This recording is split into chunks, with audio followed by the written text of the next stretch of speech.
Back again with another video, and today we're going to talk about and review Videodrome, a 1983 horror sci-fi film written and directed by David Cronenberg.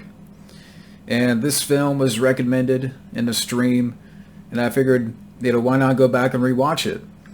And rewatching it, I'm like, I forgot just how crazy this film is. I'm going to rewatch it again. So I recently watched it twice, and to really digest the insanity of this film. But yeah, Videodrome is a really good film, well directed by David Cronenberg. So the plot to this film, so you have James Woods, great actor. He's our lead character, Max Wren, and he's the president of this trashy TV channel. And he's desperate for new programming to attract viewers. Then when he comes upon Videodrome, which is a TV show that is dedicated to torture and punishment, Max sees a potential hit, and he broadcasts the show on his channel. And however, his girlfriend, played by Debbie Harry, Blondie, auditions for the show and never returns. Max investigates the truth behind Videodrome and discovers that there's more going on here, something deeper and disturbing, and that's the plot to this movie. But the cast here, James Woods does a great job. Great actor. I mean, whether that be in The Hard Way with him and Michael J. Fox, which not many people have heard about, but underrated movie. John Carpenter's Vampires, he's great. Casino, he has a great supporting part in that. And he's been in so many films. There's even ones out there that I haven't seen yet, like Cop, that I've heard about. But I do think that James Woods is underrated as an actor, and again, does a great job here. You also have, again, Debbie Harry from Blondie. She plays this character, this radio host, Nikki Brand.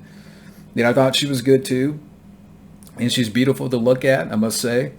You also have this character of, I think, Bianca Oblivion, who is played by Sonja Smits. I don't know what else she's been in, but I thought she did fine.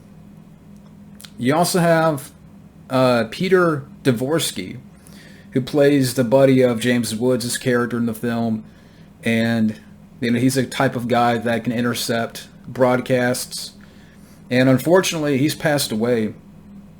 But this guy, Peter Dvorsky, you've seen him in other stuff like The Dead Zone. He had a bit part in Twins, but like I said, unfortunately he passed away very recently.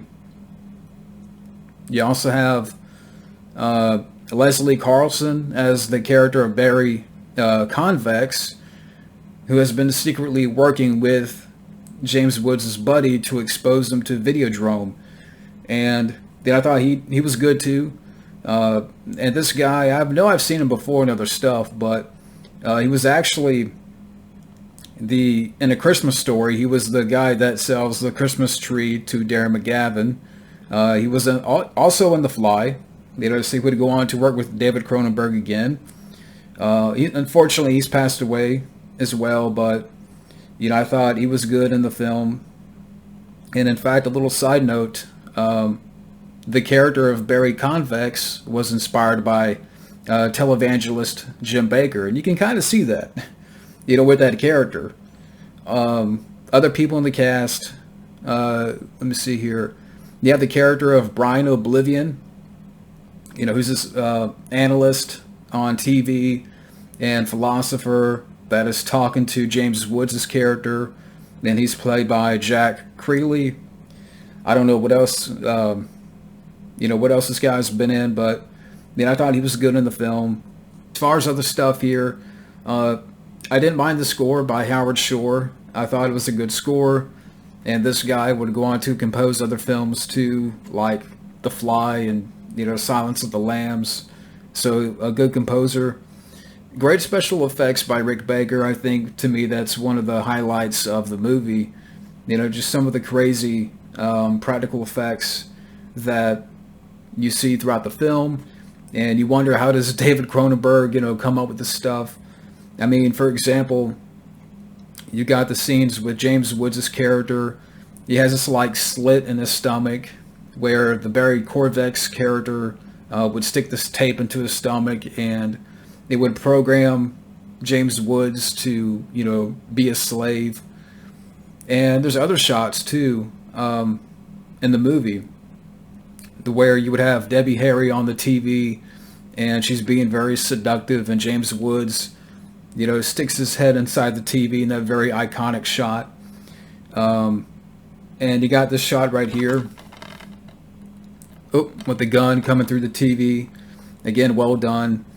You got the scene where James Woods' character has this gun, and like you have this extra skin that is locking the gun with his hand, and the stuff that's coming through his fingers. I don't know how to describe it. For people that have seen the film, you know what I'm talking about. But, his whole body is taken over. Long live the flesh, the new flesh. But, yeah, I mean, that was really cool stuff. Again, Rick Baker's practical effects here. It's very mind-bending and well done. And as far as other stuff here, again, David Cronenberg's direction is very mind-bending, and really love his direction. And the hallucinations that our main character would have, in the film, is this real? And there's a lot of crazy scenes throughout the movie. And even in the beginning, where you have these two guys that are pitching this show to James Woods, Samurai Dreams, and you kind of get the idea of what's happening. But yeah, for people that have seen the film, you know what I'm talking about. I mean, so those are some of my favorite stuff about the movie. As far as highlights, again, James Woods is great. The mind-bending direction by David Cronenberg, the great special effects by Rick Baker. I mean, as far as like nitpicks, I don't really have much nitpicks with the movie. I know some people out there may say it's too bizarre, too disturbing, but I don't agree with that. I mean, I don't really agree with that assessment. I don't really see that. I mean, to me, it just works because it's David Cronenberg. And so, again, I don't really have much of, nitpicks or lowlights. But, as far as like other stuff to mention, notes here that I've written down. Now, the budget for the film was about $6 million, and it didn't really make much at all. I think it made about $2 million when it came out. There were 3 different endings that were filmed. The ending used in the film was James Woods' idea. The character Barry Convex, and I mentioned this, was inspired by televangelist Jim Baker. The chest slit sequences had James Woods built into a couch with the chest slit apparatus glued onto him.